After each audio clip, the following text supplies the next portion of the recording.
Well, so just by way of introducing, welcome. This is a session on sick day rules. Hope that's the one that you were intending to be in. Very, very welcome. I hope you've enjoyed the conference so far. My name's Chris. I'm just going to introduce our speakers this morning and keep an eye on questions for the end. Please, as I say, do use the chat to introduce yourselves, to make respectful comments as we go through the session, have a discussion, and then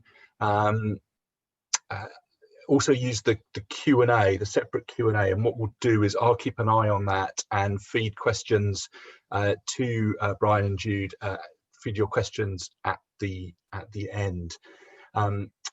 Really pleased to welcome back Jude and Brian Kennon. They've already done one session this morning. I said we're working them hard at Friends for Life 2020, as we've done at other sessions. They keep getting really good feedback whenever they speak at these UK conferences, and the penalty for good feedback is you get extra sessions the following year. We're talking today about sick day rules, and that's really personal at the moment. I'm sure I'm not the only parent that dusted down our old copy of sick day rules back in February, March time, when it suddenly became really quite serious. And so knowing what these rules are, knowing how to deal with sickness, is something that's top of mind, I know, for a lot of us, given the current situation with coronavirus, but it should probably be top of mind for us as parents all of the time. And so this is really timely. Jude is a DSN, diabetes specialty nurse, worked at Gart Naval Hospital in Glasgow, and in particular has had some experience in acute care and complications as well. So really well qualified to share on this subject. And Brian is at Queen Elizabeth University Hospital in Glasgow, where he's a consultant diabetologist. Particularly focused on innovation, on getting new technology into the hands of users, and is national lead for Diabetes for Scotland. And those of us who live in England have learned over the last 3 or 4 months that what happens in Scotland usually gets copied in England a little while later. So it's a good moment to have the Diabetes lead for Scotland sharing about sick day rules. Brian and Jude, over to you. Yeah, thanks very much. Good morning, everybody, and no pressure after that introduction, Chris. So we're conscious this is a webinar, so as Chris has said, if you guys can use the chat function or the Q&A function, that would be good, and hopefully we can get some online debate going. But we're going to form most of the talk around a presentation and try and get some audience participation as well. So I'm just going to share the screen just now, and hopefully everybody can see that, and I'll assume that you can, unless I hear otherwise from Graham or Chris. So yeah, so we were going to cover some sick day rules stuff, and really when it comes to sick day rules, it's ketones, ketones, and more ketones. So effectively we'll go over importance of ketones, touch on ketoacidosis, sick day rules, and then how do you keep yourself safe as possible. And I think, as Chris has said, with the coronavirus, then that's obviously something that's top of everybody's agenda, whether you have diabetes or not, I suppose. So just some initial thoughts from yourselves. How do you feel, either personally or as a parent or a carer, about managing diabetes during illness? So this is poll 1. So we'll open that poll, and if you want to just respond, then that would be good. Give you a few seconds to do that.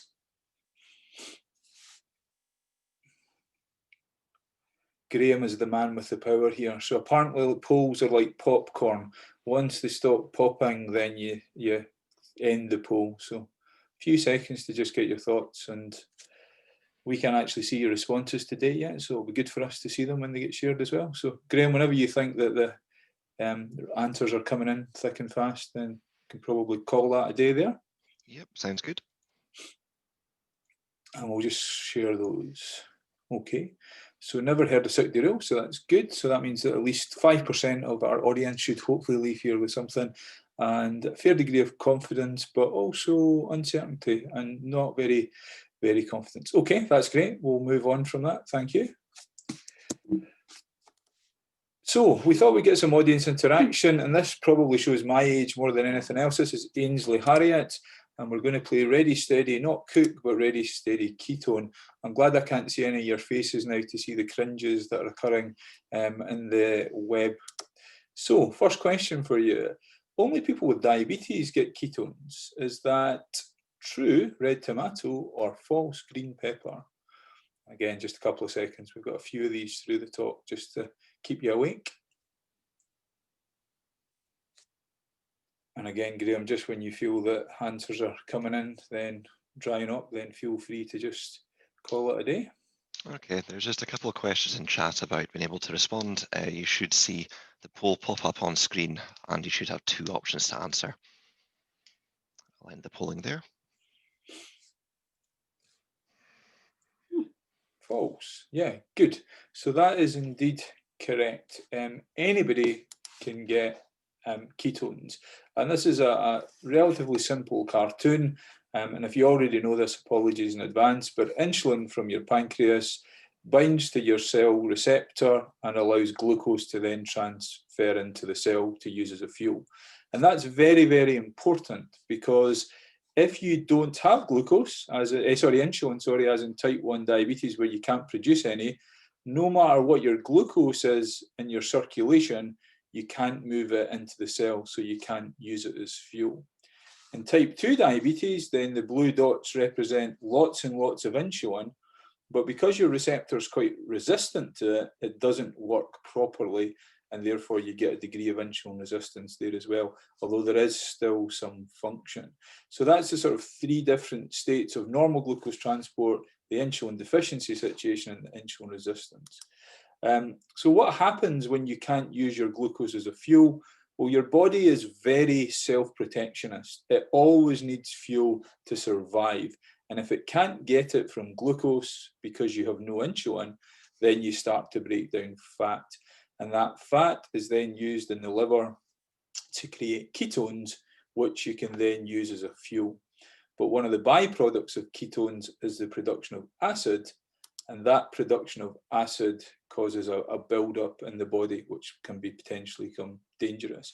So any of us who are fasting, whether you have diabetes or not, will have ketones in the morning. And essentially it's the basis for the Atkins diet. So you end up taking in no carbs, producing no insulin, and therefore you burn up fat and you develop ketones. And it's actually one of the consequences in type 1 diabetes, where we can see effectively the term that's used now, diabulimia, where insulin emission stops you using glucose as a fuel, you burn fat, and it's used for weight control. But clearly that's a very unhealthy and risky way to control weight, and one of the most challenging conditions that I think we as healthcare professionals would manage. So next question.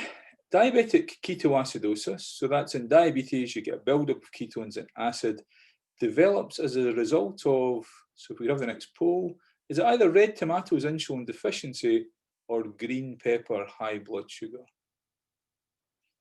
I'll give you a few seconds to think about that.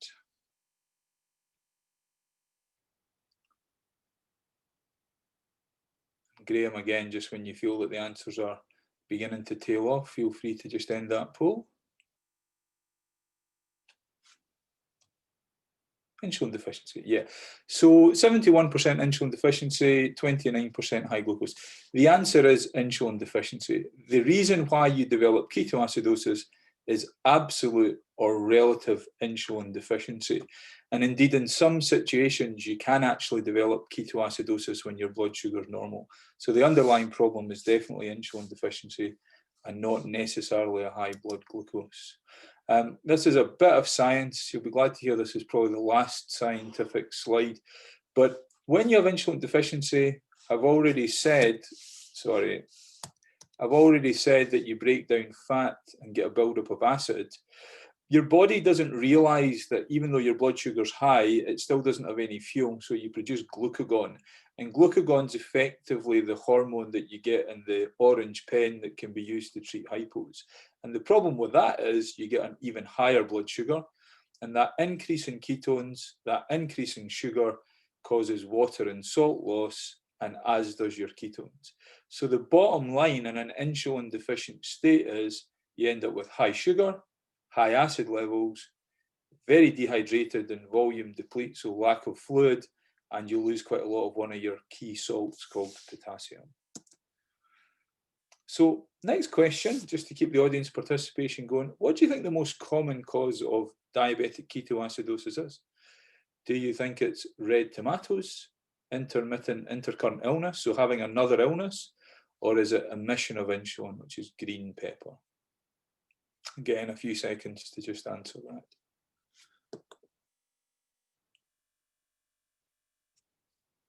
Okay, so this will work out whether you guys are a bunch of cynics who thinks it's people missing out on their insulin, or whether you're soft and warm and feely type, then feel that it's actually, yeah, you're a cynical bunch out there.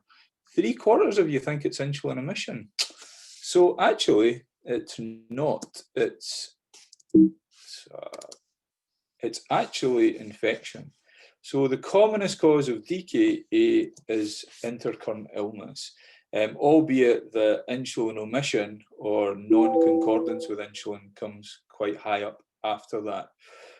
We also know that about 1 in 4 new type 1s present in DKA, which is why a lot of the campaigns have been around early recognition of ketoacidosis, because some Scottish data recently showed that the excess deaths in under 50, sadly in type 1, a significant proportion are due to DKA, which is why we feel that sick day rules are so important, and why the campaigns to reduce sick day rules, which certainly in Scotland is one of our priority areas, is so important.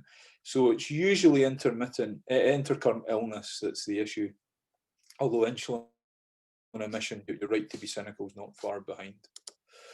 So what are the symptoms? Well, we'll nip through these. Well, as you might imagine, with a high blood sugar, you end up very thirsty. So that's osmotic symptoms, where you're drinking lots and peeing lots. You get progressively dry, and then you develop nausea and vomiting. So I spend my life speaking to our junior doctors, because quite often they say diabetic ketoacidosis is due to GI upset, because people come in with abdominal pain. It's actually usually the ketones that are causing the abdominal pain, rather than the underlying sort of GI upset or something like that. And abdominal pain is a common feature. And breathlessness is the acid buildup. Your body's trying to compensate for the high acid buildup by breathing off the acid. And for those of you who can detect pear drops or ketones, that's what ketones smell like, pear drops. You can often smell that. I think about 20% of people can. And as a diabetologist, I'm one of them, which is a bit unfortunate.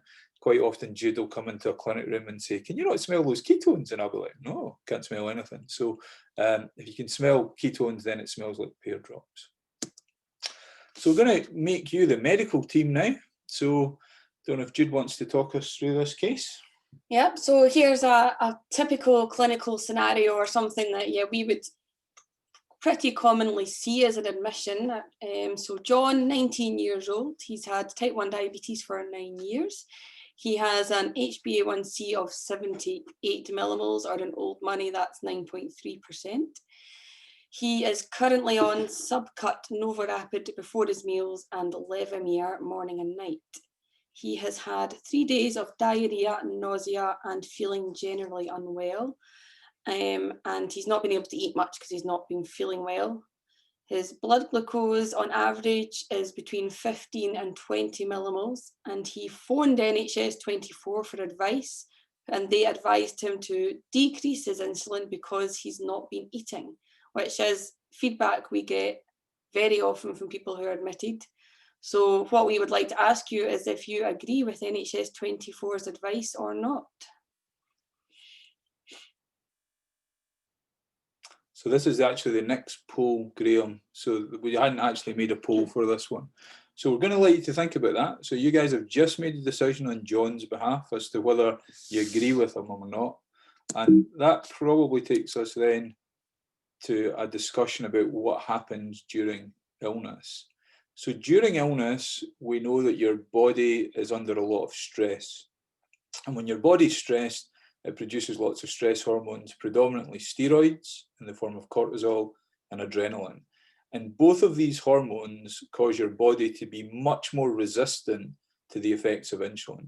So the insulin that you're either injecting or getting via your pump doesn't work anywhere near as effectively as it should do.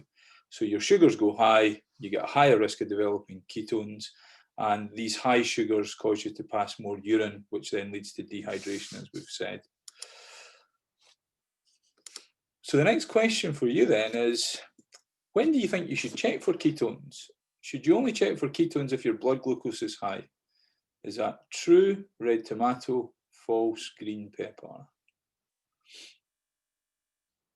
And don't worry, we will come back to John, the 19-year-old. So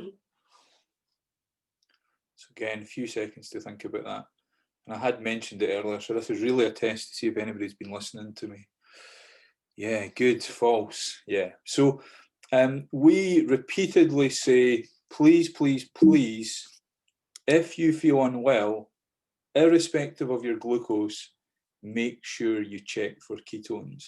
And particularly, I would say, in COVID, so I do general medicine on call, and I've seen quite a few people come in with decompensated diabetes, but no respiratory symptoms. So no cough, no loss of taste, no loss of sensation. Their diabetes just went off, and they ended up testing positive for COVID, and then they had ketones. So despite their sugar being reasonably normal. So what I would say is, irrespective of your blood sugar level, if you feel unwell, please check for ketones, or indeed if you have a persistently high glucose and feel fine.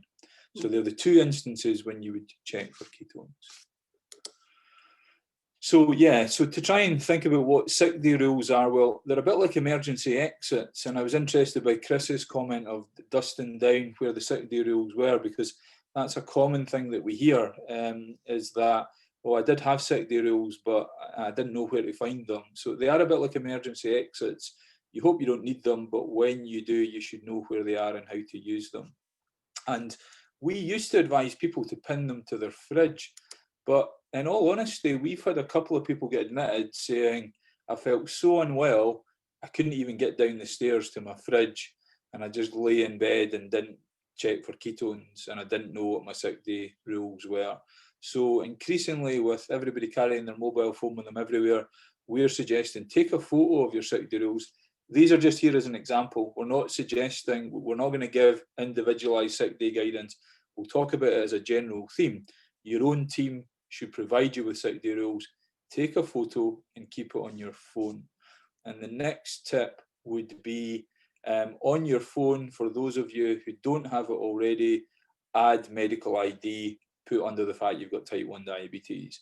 More and more, if anybody is found by paramedics, for example, the first thing they'll check is their phone, because even if you've got a lock screen on, then paramedics can access your emergency details. So it's worthwhile ensuring that any medical conditions, any treatment, and indeed you could argue put some of your sick day guidance in there, could go on your phone. So again, that's just a plea there.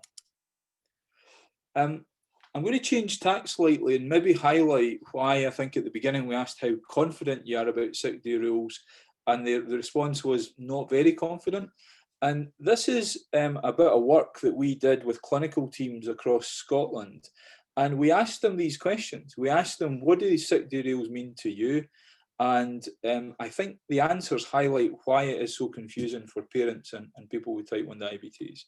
So the first thing we asked is, at what level of blood sugar should you check for ketones?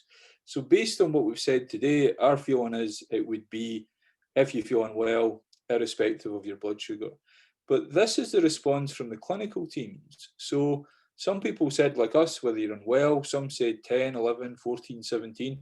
And indeed, within the same team, the advice varied. So you can see very quickly, if you're an individual with diabetes or a parent or a carer, if the healthcare professionals can't agree, it's why it becomes so confusing. And don't worry, it gets worse. We asked then what action you would do if ketones were checked and they were less than 0.6. This is the only answer that clinical teams agreed on. That's fine. Ketones less than 0.6 are effectively normal. You might have that most mornings anyway. We then said, what would you do if your ketones were between 0.6 and 1? And I'll give you a second or two to think about what you would do in that instance. if you've had a thought about ketones. And again, we were quite staggered by the response from healthcare teams, because this ranged from do nothing to take 20% extra insulin and a whole host of things in between. So suddenly this explains why I think sick day rules are quite a challenge, because as healthcare teams, we have often struggled to give clear, consistent guidance. And I put all these answers up here, not so that you can pick out an individual answer, but just to highlight why there's a degree of confusion. And just to continue the vein, what action suggested ketones 1 to 1.5? Well, one team kept just answering follow healthcare professional advice. The questionnaire was, what is your healthcare professional advice? So most are now saying at this point, take extra insulin, which is reassuring, anywhere between 10% of your total daily dose, 20%. And then when your ketones are above 1.5, then again, people acknowledge rightly this was risk of DKA, seek urgent help. But you can see if you're an individual with type 1 diabetes, the advice is either go to A&E immediately or take 10% extra insulin. That's quite a difference in terms of what you should do as an individual or indeed as a parent or a carer. And I think that is why sick day guidance can cause quite a lot of anxiety. And I appreciate I'm sounding like a broken record here. So we'll maybe move on to what our thoughts are. So Jude's now going to talk through just some examples of sick day rules that we use as a Daphne Centre. Yeah, so as Brian said, this is not a session where this is our advice to you personally. This is the advice we give in our clinic. We are a Daphne clinic, so that's the education tool we use for people with diabetes. Your healthcare professional, whoever your diabetes nurse or your team are, may have given you different advice. So we're not saying to you to change your advice. I think as healthcare professionals, as Brian has illustrated, we are always good at overcomplicating sick day rules when one essentially is something that could be quite easy. And two, we tend to give, advice when people are first diagnosed and they come in DKA or with ketones, and then give you verbal advice, written advice, you go away and you don't use it again for several years or until you become unwell again. So back to the point of it kind of sick day rules being like an emergency exit. So to try and keep things simple, this is the guidance we give throughout Glasgow, and hopefully it's on a par with the advice you'd have. So back to the point of, if you're feeling unwell, check your glucose reading and check your ketones. As Brian's already said, you won't always have a high glucose when you're unwell, so please check for ketones if you're just feeling out of sorts. So no ketones, we would suggest, is anything less than 1.5 on a meter. I don't know if anyone's still using urine checks. I like to think hopefully not, but I know some people are. This would then be classed as a minor illness in terms of diabetes. We'll come back to why it might not be a minor illness elsewhere. But your blood glucose is in target and you've got no ketones. We would say sip sugar-free fluids. The guidance is roughly 100 mils per hour. And you would then go back and check your blood glucose and ketones every 4 to 6 hours. If you have ketones present, so that's ketones of above 1.5 millimoles on your meter, this would be in terms of diabetes and ketone guidance, this would be classed as a severe illness. So again, sip sugar-free fluids and check your blood glucose and ketones every 2 hours. If we go on to the next slide, it takes this further. So this is for a minor illness. So this is if your ketones are negative or less than 1.5. We would suggest using your normal, that QA's quick acting, so your Novorapid or Fiasp, whatever your quick acting insulin is, you would use your normal ratio if eating. So just take your normal correction dose. Your normal quick acting dose, and then if your blood glucose is above target, your normal correction dose for eating. If your blood glucose is within target and you're not eating, then you might just need your background insulin, although we would say that if you've been unwell for more than a day, you might think about increasing your background insulin. So by background we mean your your Levemir or your Lantus. And so we would suggest increasing that. I think commonly, again, this is going back to our example of John, people often think that if they're not eating, if they're feeling unwell and their glucose is in target, that they either need to reduce insulin or not take it. This is not the case. As going back to Brian's previous slides, insulin deficiency is what will cause your ketones. So you want to make sure you've got enough on board. So even if your glucose readings are in target and you're feeling unwell, you might consider increasing your background insulin, even just by 1 unit, to help you until you're starting to feel better. So that's the minor illness guidance. So ketones less than 1.5. The next slide is, oh, sorry, they're still on. So if you're feeling unwell, unable to take fluids, you're vomiting, we would always say, go to hospital. Just go to hospital. If you're unable to take your own insulin, check your glucose readings, if you're feeling so unwell, go to hospital. Yeah, I mean, I was just going to interject there. I mean, the commonest thing I say to people is you're better having 1 night in hospital on a drip to keep things stable and stop you decompensating and getting worse than presenting more unwell and then potentially needing high dependency units and being in hospital for much longer. So it is a good example of being proactive. So severe illness, so this is classed as ketones of above 1.5. I think this is one of the stages when, again, we're guilty of overcomplicating things. So I'll try and simplify it as much as possible. So what the first step we would say to anyone is calculate your typical total daily dose. So that's your average. You know, I know lots of people, depending on what they eat, this is common feedback we get that, oh, I had loads to eat yesterday, so my daily dose is much more than it was the day before. So we're looking at a typical or average.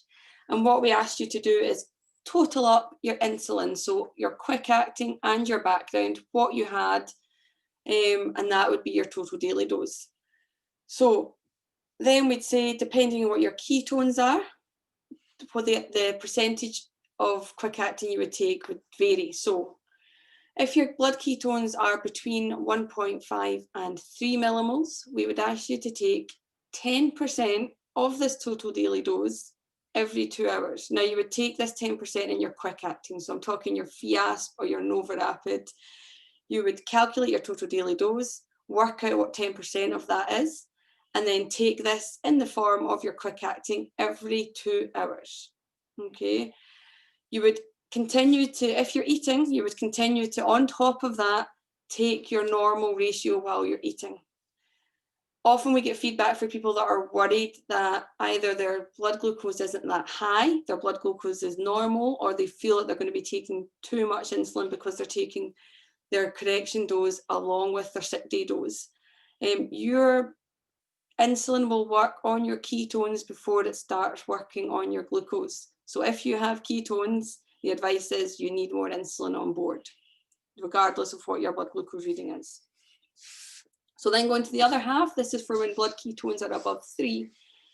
This is when you want to calculate 20% of your total daily dose. So you would work out your total daily dose. What I always advise to people is don't work this out when you're feeling unwell. Work it out now on a day you are feeling well and write it down somewhere what your average total daily dose is. It's not going to change drastically. If you feel it has, you can do it again, but I would always advise to do this when you're well. When you're unwell, trying to do these calculations is not going to be easy. So again, you'd work out your total daily dose, work out 20% of what this total daily dose is, and take this amount in your quick acting every 2 hours. Although what I would say is, if you're feeling unwell and you have ketones above 3 that aren't coming down, again, get yourself to hospital. And again, the advice is the same. If you're vomiting, you're unable to keep fluids down, your glucose readings and ketones aren't coming down with your correction doses, go to hospital. As Brian said, and I'll reiterate, it's better to spend, you know, sometimes it's as little as 12 hours in hospital getting fluids and getting your ketones down as it is waiting until you're really unwell and paramedics have to bring you and you spend a week in hospital. Here's an example. Just a quick clarifying question, if I can, yes. Just out of the chat. What you're referring to as total daily dose, are you talking, people asking, are you talking just about boluses or are you talking about bolus and basal? So talking about everything, so like I'm glad you asked that. So this example will show it. So we're going back to John. So John is a 19-year-old who had diarrhea, he's feeling unwell. So he's on Levemir twice a day, and his Novorapid averages 26 units a day. So his total daily dose is this 2 lots of Levemir. So he takes Levemir twice a day of 12 units. That's 24 in total of Levemir. And his Novorapid, if you add up what he's taking in his meals and his usual correction, it worked out 26 units a day. So he adds up his normal Levemir dose and his normal Novorapid dose, and it worked out as 50 units in total. Does that clarify it a bit? So you're basically looking at all the insulin you would take on an average day and adding it up. Great. Yeah, thank you. So everything, basal and bolus. Yeah. All of it. Yeah, absolutely. And again, as I said, on an average day. So pick a day when you're having, you know, relatively stable glucose readings and relatively average sized meals. Normally we would say, because if you've got a pump as well, you can look back, it tells you your total daily dose, your average total daily dose over a week. If you've not got a pump, it's time to get the calculators out and look back on what your average doses are. So for John, he checked his blood glucose and it was 18, and he checked his ketones. Now, this is when we give examples. So if he had a glucose of 18 and he checked his ketones and they were less than 1.5, we would count this as negative. So he just took his usual correction dose of Novorapid along with his meals, and we'd advise to recheck his blood glucose and ketones in 4 hours. If he checked his ketones and they were sitting between 1.5 and 3 millimoles, this is when he'd be looking to take 10% of his total daily dose. Nicely for me, this example is 50. I'm not the best at arithmetic, so I had to make it nice and easy. I appreciate not everyone's is. So his total daily dose is 50. 10% of 50 is 5. So he would then take 5 units of his Novorapid every 2 hours until his ketones were below 1.5. If his ketones were above 3, this is when you're looking to take 20% of your total daily dose. So his total daily dose is 50. So 20% of this would be 10 units. So he would take 10 units of his Novorapid every 2 hours until his ketones either fell to the 1.5 to 3, in which he would go back to 5 units, or fell to the less than 1.5. And again, our advice would be, if you're sitting with ketones of above 3, you would seek medical help anyway, unless you are, you know, feeling well enough and confident enough that they will come down with the 1 dose. But I think over 1 dose and still sitting at 3, we would say, get yourself help. Yeah, and I suppose what this case highlights is his blood sugar's high, but how much insulin he takes is dependent on his ketones. Yeah. And that's exactly why the start of this talk is sick day rules is ketones, ketones, ketones, because it's all about knowing your ketones and it's all about ketone management. And if in doubt, yeah, as Jude says, then you're looking for help. I'm conscious of time because I'm keen to leave a bit of time for discussion. So pump guidance, because I appreciate that a lot of pumps, particularly a lot of adults and indeed more so children are on pumps. But for our pump centre, and just to reiterate, as Jude has said, this is guidance that we give. Your unit's guidance may vary on this. It will likely to be a variation on a theme. We're not suggesting you follow this. You should follow your own unit's guidance. But it's just to highlight again the importance of where ketones come into the equation. So on a pump, again, it's just the same idea. You're looking at taking correction doses, but your management plan, as soon as your sugar goes above 13.9, is dependent on your ketone levels. And that's because on a pump, as I'm sure many of you are aware, you only have quick-acting insulin. You've no background insulin, so you've no safety net during illness. So in a pump, things can deteriorate very quickly in the space. We've had several patients who at the beginning of a meeting felt a bit unwell, and 3 hours later they're in significant DKA because they went into the meeting with some ketones and finished the meeting 3 hours later with lots. So you have to be very mindful. So again, if your ketones are less than 0.6, then this is when you start to think about, you do need to think if your sugar's high on a pump, have I got a mechanical issue here? Is there a technical problem? And we would at that stage talk about taking correction doses via your pen and doing a complete cannula and infusion set change.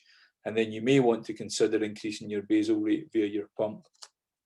I've got to say, I think it's worth highlighting that adjusting a basal rate is not a quick solution to normalising blood sugars, which is why corrections via pen become quite important. Very clear here, right at the bottom, never stop or suspend your pump. And in the red box, if you feel progressively unwell, your ketones are getting worse, urgent medical review. And I'll just move through the next slides just because it's again a variation on a theme. Now on a pump, you would start to take correction dosages quicker because you've got no background insulin. And guidance here about taking 10% of your total daily dose via your pen and increasing your basal rate. Try to keep eating, obviously. Sorry, our cat's going berserk about being locked out of the room. And just keeping an eye on your sugars and your ketones. And at the risk of sounding like a broken record, the bottom line is you need more insulin. So get more insulin into you and monitor, more unwell, seek help. And then once you're above 3, then you're talking about 20% of your total daily dose, again via your pen, significant increase in basal rate, but most importantly, make sure you do site changes. It's one of the reasons why we always say to people, don't to do site changes before you go to bed at night, because you want to know that that new site and that new cannula is working for you. Sick day rules, just very quickly then. So to our mind, I think we both agree that sick day rules is ketones and ketone management, but you need to make sure you're hydrated. Try to keep eating if you can. If you have got anti-sickness medicines and you're nauseated, then you should take these. You want to take it easy. You don't want to be doing exercise when you've got significant ketones because your body can't metabolize and can't cope with exercise. And keep taking your extra insulin and checking ketones. So these are just some suggestions just to finish off. One of the commonest things we get is, oh, my ketones are out of date. So they go out of date reasonably quickly, so make sure your strips are in date. We've sound like a broken record, but check ketones if unwell, irrespective of glucose. My key message as a sort of general physician hat on is that many of your illnesses that trigger potential DKA have got nothing to do with diabetes. So for example, just now, COVID, pneumonia, gallbladder infection, any type of infection will not be due to your diabetes. So keeping your ketones under control won't treat that underlying illness. Keeping your ketones at less than 1.5 will not stop your pneumonia from being progressive. So if in doubt, seek help. A couple of the sickest DKAs we've seen have been people who've gamefully tried to manage their ketones at home and done it very well, but their underlying disease process has been the major problem. And the one thing I would say is most of the people we see in with ketoacidosis, it's quite often because they didn't check ketones in the first place.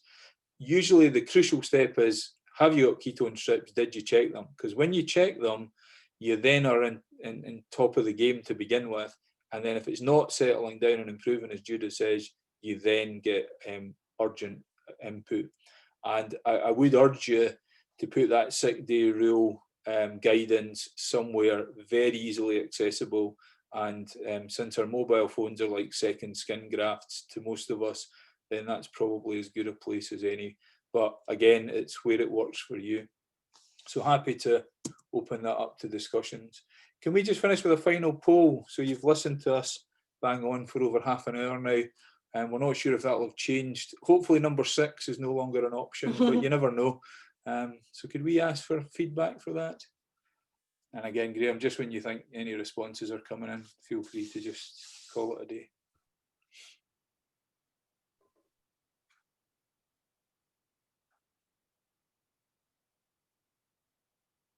So if we can share those results. Oh, good. We've got one very confident in that. Good. Thanks. That's movement up the chart. Yeah. Yeah. At least it's heading in the right direction. Absolutely. Thank you. That was brilliant. Thank you. We do have some questions. We've got some questions about kind of when to check ketones. We've got some questions about some of the actions you've recommended, and also some pump related questions. Let's first of all maybe clarify, when you talked about taking 10% of total daily dose or 20% of total daily dose, is that on top of the normal correction you'd Yeah. have for a high blood sugar, or is that instead of? So that's on top of, and I know it seems like a lot, and I think people often worry that they're going to end up taking a lot of insulin, and it does look like that. But yes, so your 10 or 20% of your total daily dose every 2 hours is on top of the correction you would be taking for your high glucose, or indeed if you're able to eat on top of your normal ratio for carbohydrates. Great, thank you. Yeah.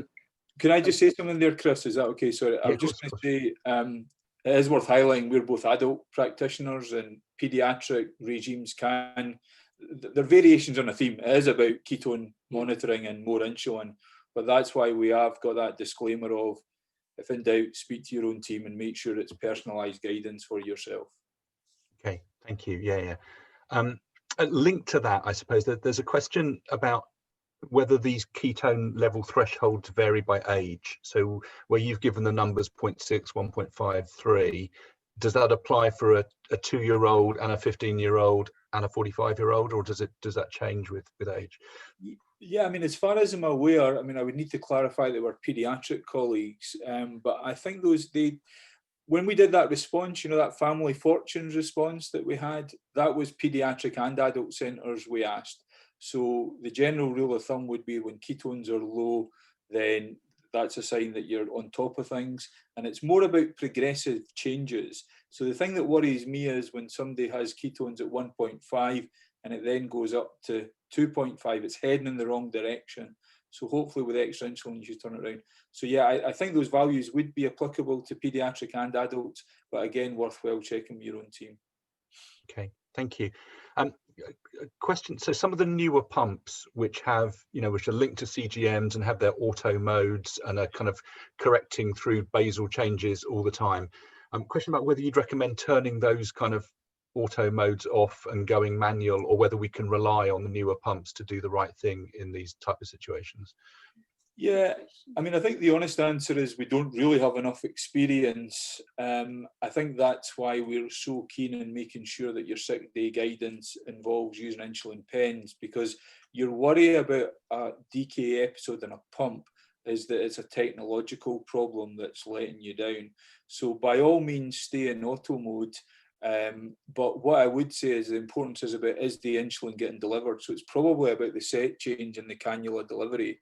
So if you're on a pump and you're going into DKA, chances are you've got an underlying illness that's driving the process. And if it's not that, then it's either usually a cannula or a set problem, or indeed an insulin problem. So you should be changing all of that anyway. There's no harm in doing a self-check of the pump just to make sure that it's working properly. Most pumps will have a self-check in the utilities, so you can just make sure that you're on a self-check that is not a mechanistic issue with the pump. And then if that's the case, then it should be able to run. Having spoken to Ed Damiano, then they were concerned about teenagers because they're very insulin resistant, and then when they get unwell, and I think they found a lot of their algorithms deal very well with these extremes of high blood sugars.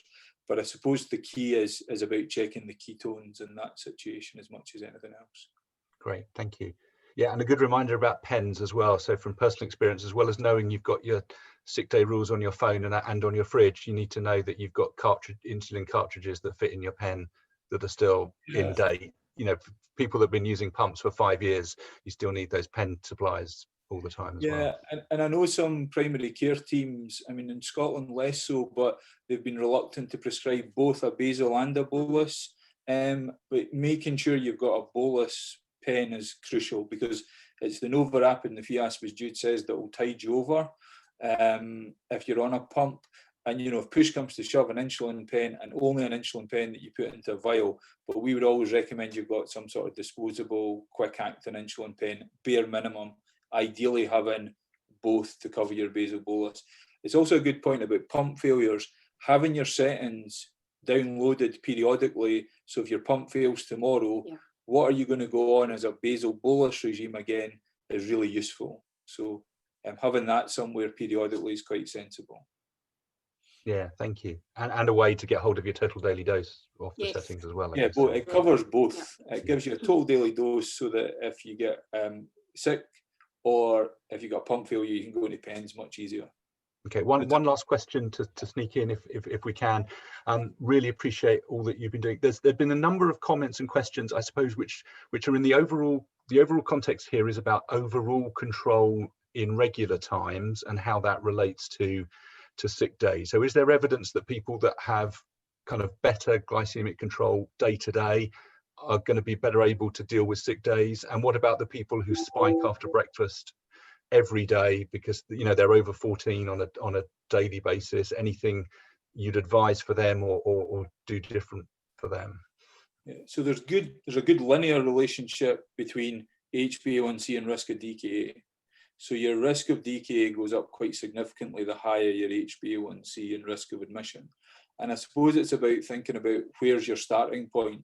If you've already got sugars of 15, 16, it doesn't take much to decompensate if you've got sugars of 6 or 7. So if your HbA1c is normally sitting about 53, you've got less chance of going into ketoacidosis because the chances are you're insulin replete to begin with.